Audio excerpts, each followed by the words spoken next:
यानंतरची बातमी देखील संभाजीनगरमधून आहे। वैजापूर येथील न्यायालयामध्ये महिला वकिलाचा अपमान करण्यात आलेला आहे।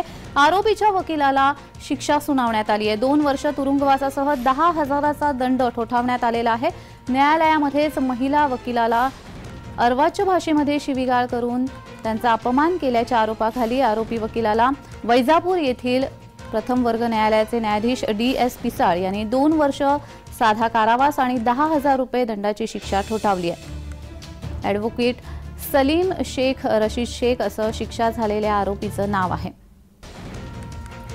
तर या संदर्भात अधिक माहिती देत आहेत आमचे प्रतिनिधी विजय चिडे।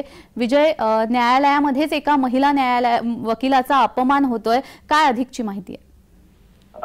बघितलं अतिशय धक्कादायक प्रकार हा छत्रपती संभाजीनगरच्या वैजापूर येथील प्रथम न्यायालयामध्ये घडला होता। त्यानंतर एक प्रकरण जे आहे ते न्यायालय सुरू होतं आणि त्या न्यायालयीन प्रकरणामध्ये जर बघितलं तर चक्क कोर्टामध्येच महिला वकिलांचं एक जणांना शिवीगाळ करण्यात आली।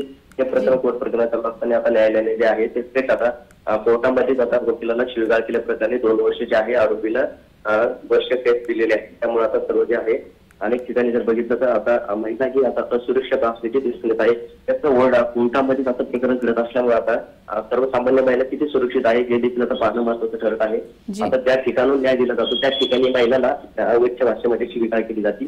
त्यामुळे आता न्यायालयाने मोठा पाऊल उचलला आहे। त्या आरोपीला 2 वर्ष दंड ठोठावलेला आहे। जी धन्यवाद विजय, तुम्ही दिलेल्या या माहितीसाठी।